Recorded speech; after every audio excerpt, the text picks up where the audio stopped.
이탈리아 아시시의 성 프란시스코라고 하는 사람이 있는데 당대의 유명한 성자였습니다. 그의 인품과 삶을 보고 도전을 받아서 그의 제자가 되기를 소원하는 사람들이 많이 있었습니다.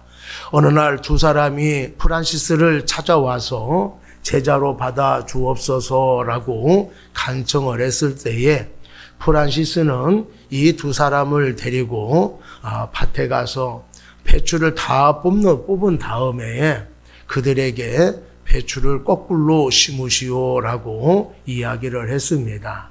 그 중에 한 사람이 빙그레 웃으면서 농담이시지요 라고 얘기하자 프란시스는 아닙니다. 진담입니다. 제가 말한 대로 배추를 거꾸로 심으시오라고 이야기하자 그 말이 끝나기 전에 한 사람은 집으로 돌아갔습니다. 나머지 한 사람은 이 프란시스의 말대로 배추를 열심히 거꾸로 심었습니다.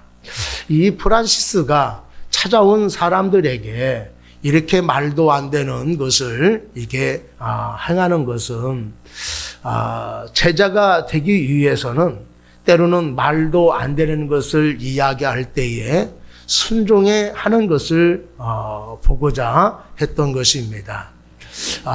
이 프란시스의 말대로 순종한 사람이 그의 제자가 되어졌던 것입니다.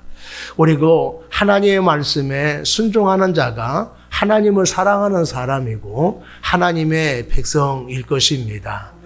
또 하나님의 말씀에 순종하는 사람이 하나님의 일을 감당하는 사람이 될 것입니다.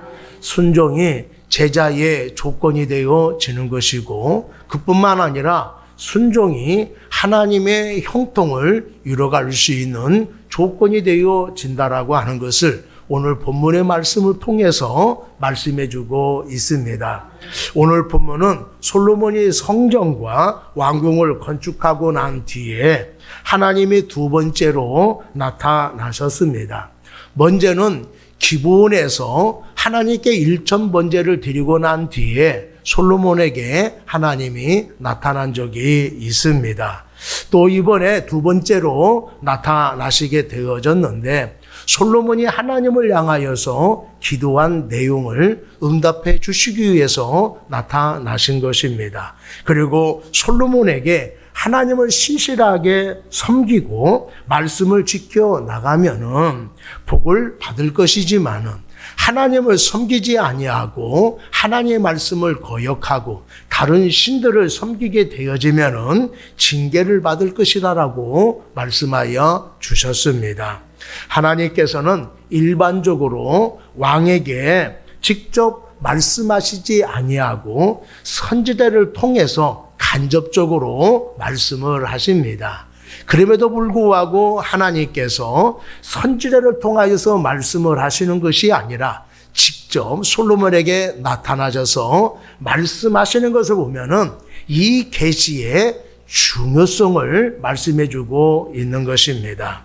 오늘 본문은 솔로몬에게 주신 복과 또 징계에 대한 말씀을 통해서 우리에게 귀한 진리가 무엇인지를 한번 살펴보려고 합니다.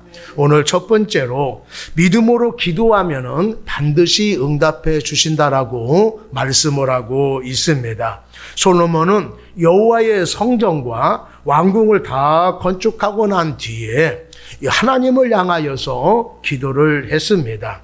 사람이 건축한 건물에 어찌 영이신 하나님께서 거주할 수가 있겠습니까? 그런데 솔로몬은 이 성전에 하나님 임재하여 주셔서 우리들이 드리는 예배를 연락하여 주시고 우리가 어떤 기도를 한다 하더라도 하나님 응답하여 주시옵소서라고 그렇게 기도를 했습니다. 그런데 하나님께서 기브온에서 나타나셨던 것처럼 솔로몬에게 다시 나타나신 것입니다. 3절 말씀 한번 보겠습니다.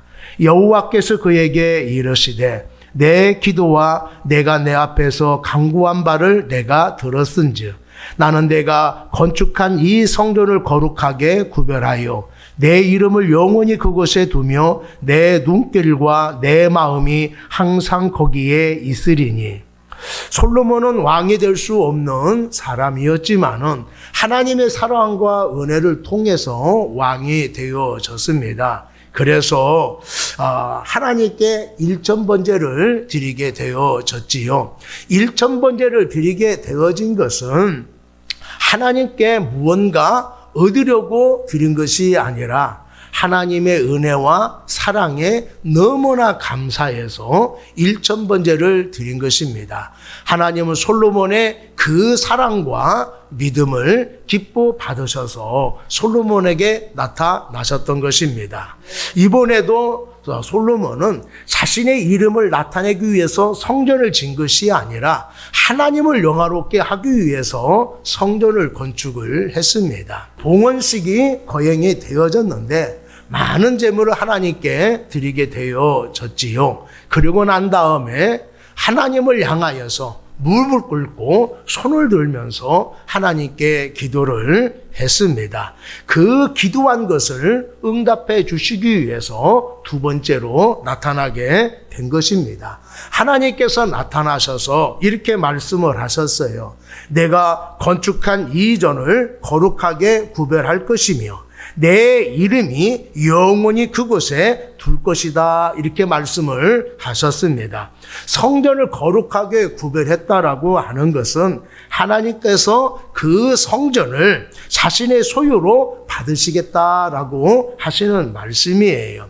솔로몬이 크고 웅장하게 성전을 건축했다 하더라도 하나님이 받지 않으면은 성전이 될 수가 없는 것입니다. 하나님이 받으셔야 성전이 될 수가 있는 거예요.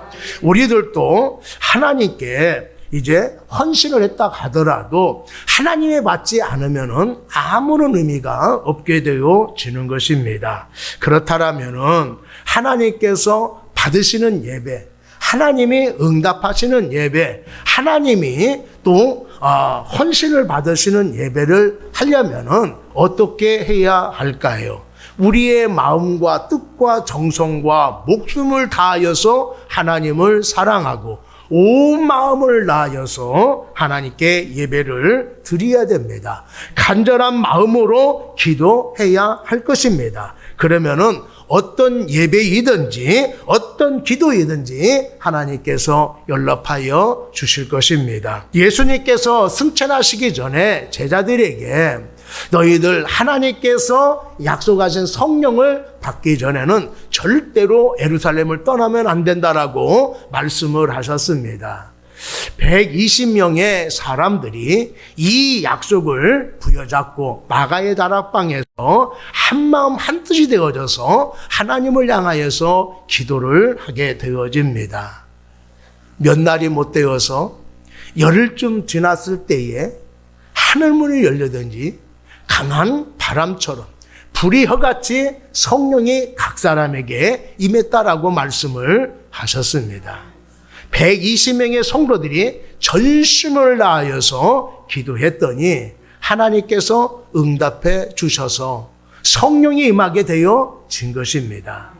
누가 기도하든 간절한 마음으로 기도하면은 이렇게 응답의 역사가 나타나게 되어지는 것입니다. 신앙생활 하는 분들은 무엇을 하기 전에 어떤 결정을 하기 전에 반드시 기도해야 된다라고 하는 것을 잘 알고 있습니다. 그런데 기도하지 않고 자신의 생각대로 해버리는 경우가 종종 있게 되어지지요.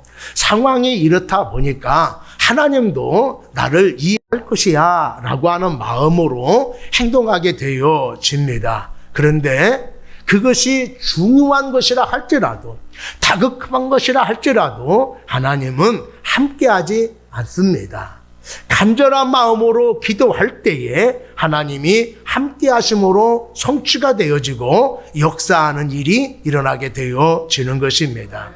여러분, 기도하지 않으면은 응답이 없습니다. 어떤 분은 기도했는데 응답이 없어요 이렇게 말하는 분들도 있습니다. 이런 분들은 대부분 중언부언으로 기도했거나 정욕적으로 구해서 응답이 없는 것입니다. 우리가 기도한다 하더라도 그 기도의 내용에 내 마음을 싫지 않게 되어지면은 중언부언이 되어지는 거예요. 응답이 더디게 되어지고 어떤 때는 응답이 되지 않을 때도 있습니다. 내가 꼭 필요해서 하나님께 요청을 했음에도 불구하고 하나님이 보실 때에 저건 저 사람에게 쓸데없는 것인데 필요치 않는 것인데 라고 생각이 되어지면은 하나님은 응답해 주시지 않는다라고 하는 것입니다. 우리가 하나님을 만나고 우리가 간구한 것이 응답되기 위해서는 어떤 기도라 할지라도 어떤 예배라 할지라도 거기에 마음이 담겨져 있어야 된다라고 하는 것입니다. 사랑하는 마음과 온 인격을 다하여서 예배를 드리면은 하나님은 그 예배를 연락하여 주십니다.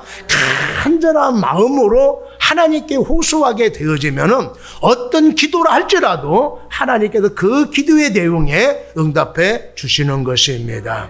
사랑하는 여러분, 솔로몬의 기도에 응답하여 주신 것처럼 우리들도 하나님을 만나는 역사가 있기를 바랍니다. 그러려면 어떻게 예배를 드리고 어떻게 기도해야 합니까? 우리의 마음을 다하여서 예배를 드려야 되고 기도의 내용에 우리의 마음을 실어야 될 줄로 믿습니다. 우리 모두 다 마음을 다해서 간절하게 기도함으로 기도하는 것마다 응답되는 축복이 있기를 바랍니다. 두 번째로 온전한 마음으로 말씀을 지켜야 합니다. 하나님께서 솔로몬에게 나타나셔서 만약에라는 단서를 붙여서 두 가지를 말씀하여 주셨습니다. 그 중에 하나가 온전한 마음으로 말씀을 지키면은 왕권이 보장될 것이다 라고 말씀해 주셨습니다. 4절 5절 한번 보겠습니다. 내가 만일 내 아버지 다윗이 행함같이 마음을 온전히 하고 바르게 하여 내 앞에서 행하며 내가 내게 명령한 대로 온갖 일에 순종하여 내 법도와 윤례를 지키면 내가 내 아버지 다윗에게 말하기를 이스라엘의 왕위에 오를 사람이 내게서 끊어지지 아니하리라 한 대로 내 이스라엘의 왕위를 영원히 견고하게 하려니와. 솔로몬은 지금까지 어느 것 하나 흠잡을 데 없이 하나님을 잘 섬겨왔습니다. 그런데 하나님은 솔로몬의 현재의 믿음에 만족하지 아니하시고 지금의 신앙을 유지하기를 바라고 계시고 아니 더 성장하기를 바라고 계십니다. 솔로몬에게 신앙을 본받아야 할 사람을 누구를 소개하고 있습니까? 솔로몬의 아버지 다윗 왕을 소개하고 있습니다. 아버지이기 때문에 아버지를 본받아라 라고 말씀하시는 것은 아닙니다. 다윗이 어떤 상황에서도 하나님을 섬겨왔고 또 하나님의 말씀을 온전하게 지켜왔던 사람입니다. 그래서 하나님은 다윗을 향하여서 내 마음에 합한 사람이다 이렇게 칭찬하신 적이 있습니다. 이스라엘 왕을 평가할 때에 그 기준이 되는 사람이 다윗 왕이었어요.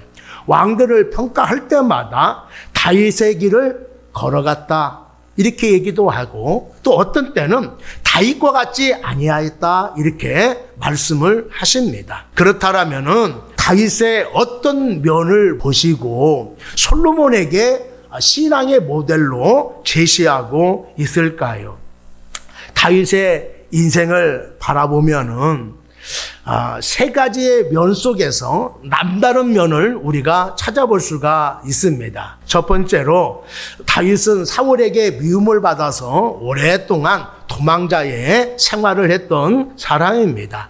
하루라도 안전하지 못하고 불편한 삶을 살아왔습니다. 그런데 사울을 죽일 수 있는 두 번의 기회를 얻게 되어지지요. 그런데도 나 같은 사람이 하나님의 기름 부음을 받은 왕을 어떻게 죽일 수 있느냐라고 생각하면서 죽이지 아니하고 옷자락만 살며시 이제 잘라냈습니다. 그런데 그 옷자락을 자른 것만으로도 가슴 아파했던 사람이 다윗이에요. 그만큼 하나님을 두렵고 떨림으로 섬겼던 사람이었습니다. 그리고 사울 왕과 왕자들이 한꺼번에 죽는 안타까운 사건이 벌어져서 나라가 어수선해졌습니다. 그때에 다윗이 하나님께 나가서 기도하게 되어집니다. 어디로 갈까요? 어디로 갈지 몰라서 물어보는 것이 아니라 이렇게 어수선한 상황 속에서 제가 어떻게 해야 됩니까? 라고 하는 그런 기도예요. 하나님께서 다윗에게 너 헤브론으로 가라 이렇게 말씀을 하셨어요. 다윗에게는 훈련되어진 병사들이 많이 있었습니다. 그 병사만 가지고로도 얼마든지 정권을 잡을 수가 있는 좋은 기회예요. 그런데 하나님께서 헤브론으로 가라라고 말씀을 하셔서 자신의 야망을 다 내려놓고 하나님의 말씀에 순종해서 헤브론으로 갔던 것입니다. 자신의 뜻을 포기할 수 있는 대단한 믿음을 가진 사람이 다윗이었다라고 하는 것이지요. 그리고 다윗은 정욕을 참지 못함으로 인하여서 밧세바와 불륜관계를 갖게 되어집니다. 이 남편을 전쟁터로 보냄으로 인하여서 죽게 만들었지요. 그러고 난 다음에 이 밧세바를 부인으로 맞이해서 알콩달콩 잘 살고 있습니다. 그런데 어느 날 나단 선지자라고 하는 사람이 다윗에게 찾아와서 지난날에 이 죄를 들먹거리면서 회개하라고 이야기를 하고 있습니다. 지금 잘못한 것도 아니고 예전에 잘못한 거예요. 그런데 그것을 들추어내면서 회개하라고 하고 있으니 다윗이 화가 나서 단칼에 이 선지자를 죽일 수도 있습니다. 아무도 있는 것이 아니에요. 둘만 독대하고 있는 거예요. 죽일 수도 있는 상황이에요. 그런데 선지자가 왕을 책망했을 때에 그 책망의 말을 듣고 자기의 죄를 인정하고 하나님 앞에 철저하게 회개했습니다. 다윗은 많은 잘못을 했지만은 하나님의 뜻대로 살려고 노력한 사람이지요. 하나님이 하라고 하면은 아무리 힘든 것이라 하더라도 순종한 사람이고, 또 내가 아무리 좋은 것이라 하더라도 하나님이 하지 말라고 하면은 하지 않았던 그런 사람이었습니다. 하나님께서 꾸짖었을 때에 가차없이 하나님 앞에 철저하게 회개했던 사람이지요. 자신의 뜻을 내려놓고 전적으로 순종한다라고 하는 것은 쉬운 일이 아닙니다. 말도 안 되는 것을 요구할 때에 더욱 순종하기가 어렵지요.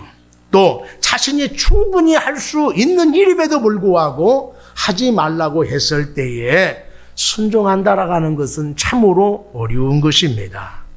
그런데 어떤 사람들은 하나님의 뜻에 순종하는 사람이 있습니다. 어느 무엇보다도 하나님을 신뢰하기 때문에 순종하는 줄로 믿습니다. 내 뜻대로 하지 아니하고 하나님의 말씀대로 순종을 하게 되어지면은 생각하지 못한 놀라운 역사가 일어나는 줄로 믿습니다. 여러분, 이스라엘의 왕위는 율법의 준수 여호와에 있다라고 하는 것을 우리에게 큰 도전이 되어지는 것입니다. 다시 얘기하면은 우리의 성공이 우리의 노력이 달려 있는 것이 아니라 신앙에 달려 있다라고 말씀을 하고 있는 것입니다.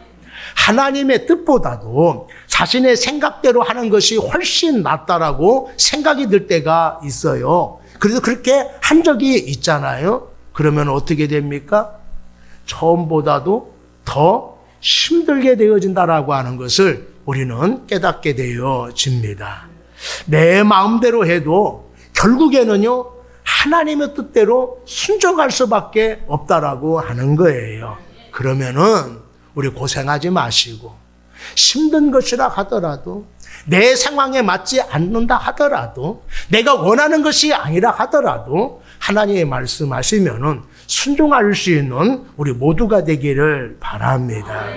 하나님의 뜻이 이루어질 줄로 믿습니다. 순종하게 되어지면은 내 생각대로 되지 않는다 하더라도 하나님의 위대한 뜻이 열매가 맺게 되어지는 것입니다. 그렇기 때문에 하나님이 어떠한 말씀을 하신다 하더라도 순종할 수 있는 우리 모두가 되기를 바랍니다. 순종하면은 우리의 인생이 평탄하게 되어지고 형통하게 되어질 줄로 믿습니다. 세 번째로 다른 신을 섬기면은 재앙을 겪게 될 것이다, 이렇게 말씀을 하고 있습니다. 솔로몬이 하나님을 믿는다고 해도 믿음이 없거나 전혀 하나님을 믿지 않는다라고 하면은 하나님을 잘 섬겨야지. 하나님을 섬기지 않으면은 이런 징계를 받을 것이다, 이렇게 말씀을 해도 상관이 없습니다. 그런데 지금 솔로몬은 하나님을 잘 섬기고 있어요. 누구 못지않게 하나님을 잘 섬기고 있고 하나님의 말씀에 순종하고 있습니다. 그런데 왜 하나님께서 만약이라고 하는 말씀에 토를 달면서 솔로몬에게 이런 말씀을 하시느냐라고 하는 거예요. 순종하지 않으면은 재앙을 받을 것이다, 이렇게 말씀하시는 이유가 어디에 있을까요? 우리 6절 7절 한번 보겠습니다. 만일 너희나 너희 자손이 아주 돌아서서 나를 따르지 아니하며 내가 너희의 앞에 둔 나의 계명과 법도를 지키지 아니하고 가서 다른 신을 섬겨 그것을 경배하면 내가 이스라엘을 내가 그들에게 준 땅에서 끊어버릴 것이요 내 이름을 위하여 내가 거룩하게 구별한 이 성전이라도 내 앞에서 던져버리리니 이스라엘은 모든 민족 가운데에서 속담거리와 이야기거리가 될 것이며. 믿음이 좋은 솔로몬에게 이렇게 말씀하신 이유는 누구든지 사람들은 변질될 수가 있기 때문에 그런 것입니다. 지금 믿음이 좋다 하더라도 그 믿음이 영원히 지속될 수는 없어요. 관리하지 않으면 언제든지 변질될 수밖에 없는 것이 사람의 마음이고 신앙인 것입니다. 현재 솔로몬을 알고 있는 사람들은 다른 사람은 다 변할지라도 솔로몬은 절대로 변하지 않을 것입니다 라고 그렇게 말하는 사람도 있었을 것입니다. 그런데 솔로몬도 변하고 말았다라고 하는 것이지요. 우려가 현실이 되어진 것입니다. 열왕기상 11장에 우리가 보면은 솔로몬이 하나님을 떠나서 우상을 섬기고 있다라고 하는 것을 말씀해 주고 있습니다. 그렇다면은 이렇게 믿음이 좋은 솔로몬이 어떻게 이렇게 되어질 수가 있었을까요? 먼저는 후궁들 때문입니다. 솔로몬이 왕이 되었을 때에 이스라엘은 강대국이 되어졌습니다. 주변 나라들이 약해서 자신의 나라를 지키기 위해서 공주를 솔로몬의 부인으로 이렇게 보내지요. 정략 결혼이 이루어진 것입니다. 그렇게 해서 연약한 나라들은 자신의 나라를 지켜나가게 되어진 것입니다. 이렇게 정략 결혼해서 얻은 후궁들이 800명이나 되고 첩이 300명이나 되어졌다라고 하는 것이지요. 열왕기상 11장 4절에 보면은 솔로몬의 나이가 많을 때에 그의 여인들이 후궁들을 얘기합니다. 그의 마음을 돌려 다른 신들을 따르게 하였으므로 왕의 마음이 그의 아버지 다윗의 마음과 같지 아니하여 그의 하나님 여호와 앞에 온전하지 못하였으니, 이렇게 말씀을 하고 있습니다. 결혼이라고 하는 것은 사람만 들어온 것이 아니라 문화와 종교까지 들어오게 되어지는 거예요. 솔로몬이 후궁들과 가까이 하다 보니까 그들의 속삭임으로 인하여서 솔로몬의 지혜가 흐트러지기 시작하게 되어진 것입니다. 그래서 그의 신앙이 조금씩 변화되기 시작한 것이지요. 결국에는요, 타락해서 우상을 섬기는 사람이 되어진 것입니다. 얼마만큼 타락이 되어졌을까요? 마음을 다해서 건축한 성전에 우상 박물관이 될 정도로 그렇게 타락을 했습니다. 아니, 어떻게 이렇게 타락할 수 있을까? 솔로몬이 어떻게 이렇게 타락할 수 있을까라고 할 정도로 완전히 망가지게 되어졌다라고 하는 것이죠. 이런 걸 보면은 내 옆에 누가 있느냐가 얼마나 중요한가를 알 수가 있습니다. 솔로몬에게는 주위에 우상만 섬기는 사람들이 있었고 아첨하는 사람들밖에 없었습니다. 우리도 마찬가지예요. 내 곁에 비판하고 원망하는 사람이 있다 한다라면은 나도 모르게 원망하고 비판하는 사람이 됩니다. 긍정적으로 말하고 건전한 사고를 가지고 있는 사람과 우리가 교제하게 되어지면은 나도 긍정적인 말하는 사람이 되어지고 건전적인 사고를 하는 사람이 되어지는 거예요. 그렇기 때문에 항상 여러분 곁에 믿음이 좋은 사람들과 교제하는 여러분 되기를 바랍니다. 열심히 사는 사람들과 교제하는 여러분이 되기를 바랍니다. 그러면은 함께 하다 보면은요, 닮아가게 되어지고 도전을 받게 되어지는 거예요. 사랑하는 여러분, 신실한 믿음을 가지고 있는 사람과 교제해서 여러분의 신앙도 여러분의 인생도 좋게 변화되어지는 우리 모두가 되기를 바랍니다. 솔로몬이 왜 이렇게 타락했을까요? 두 번째 이유는 부귀영화를 누리다가 보니까 교만해졌기 때문에 타락하게 되어진 것입니다. 힘들고 어려울 때는 하나님을 의지하면서 베풀어진 은혜에 감사하며 살았습니다. 그러다가 생활이 어느 정도 안정이 되어지면은 교만해지기 시작하게 되어지는 거예요. 하나님을 의지하지 않아도 살 것 같고 사람들의 말을 들어도 괜찮을 것 같습니다. 기도하지 않아도 다 잘 될 것 같은 마음이 되어지는 거예요. 은혜가 충만했을 때는 딴 사람이 칭찬해도 아니에요. 내 믿음 별로 좋지 않습니다. 더 열심을 내야지요. 이렇게 겸손했던 사람이 교만함이 들어오면은 이 정도면 됐지 얼마나 더 잘해. 이런 생각이 들어오게 되어지는 거예요. 그러면은 그 사람은 넘어질 수밖에 없습니다. 아니, 이미 넘어졌다 해도 과언이 아닌 거예요. 여러분, 영적인 위기는 언제 찾아오는지 아십니까? 물질이 다 없어졌을 때에, 내 몸에 중환병이 들었을 때에, 그렇게 되면 사람이 참 힘들어지지요. 그러나 진짜 위기는 아닙니다. 가장 무서운 영적 위기는 성공하고 잘 나갈 때 찾아오는 거예요. 그래서 잘 될수록, 성공한 사람일수록 겸손하고 조심해서 자신을 늘 주님 앞에 되돌아봐야 하는 것입니다.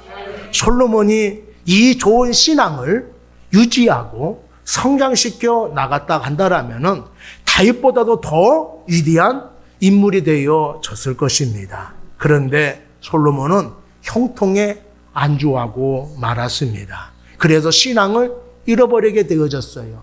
하나님을 버렸습니다. 불신앙으로 인하여서 솔로몬은 그 많은 모든 것을 다 잃어버린 사람이 되어진 것입니다. 여러분, 나라의 번영, 개인의 부귀영화, 얼마나 노력하느냐에 따라서 달라질 수가 있습니다. 그런데 사람의 노력으로만 될 수 있습니까? 아니에요. 하나님이 함께해 주셔야 됩니다. 하나님이 함께해 주셔야만이 나라도 번영되고 한 개인도 성공할 수 있는 사람이 되어지는 거예요.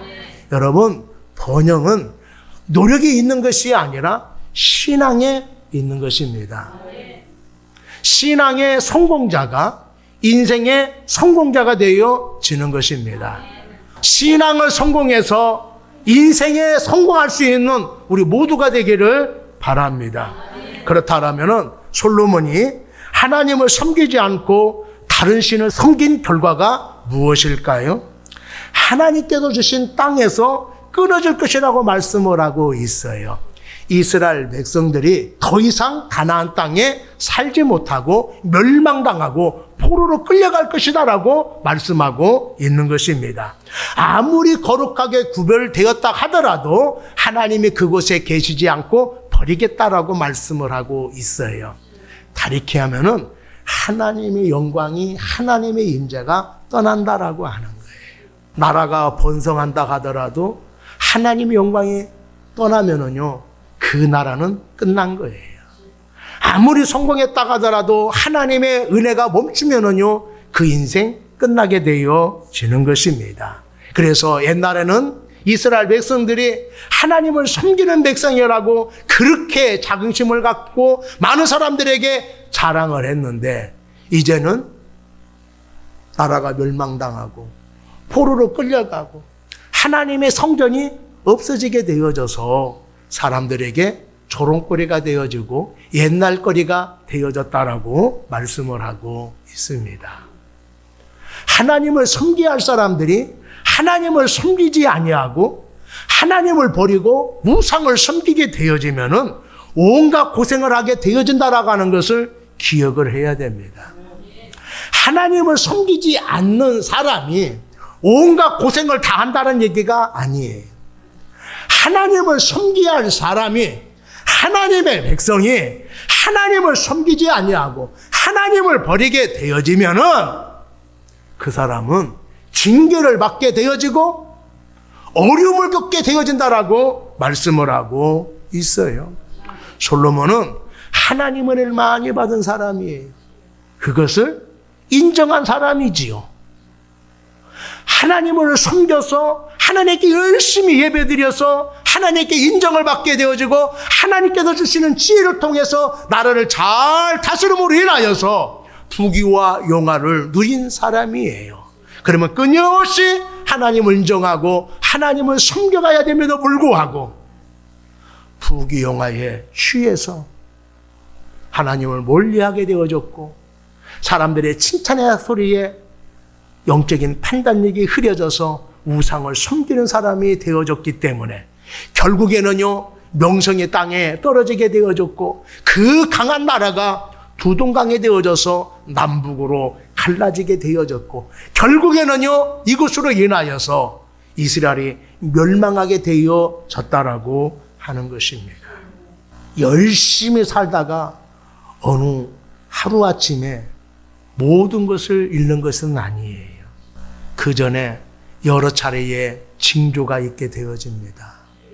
그 징조를 무시하게 되어지면은 한꺼번에 감당할 수 없게 되어지는 징계와 화를 당하게 되어지는 거예요. 사람도요, 한꺼번에 변화되는 게 아니에요. 한꺼번에 변질되는 것이 아닙니다. 조금씩 변질되다 보니까 어느덧 좋지 않는 모습이 되어지는 거예요.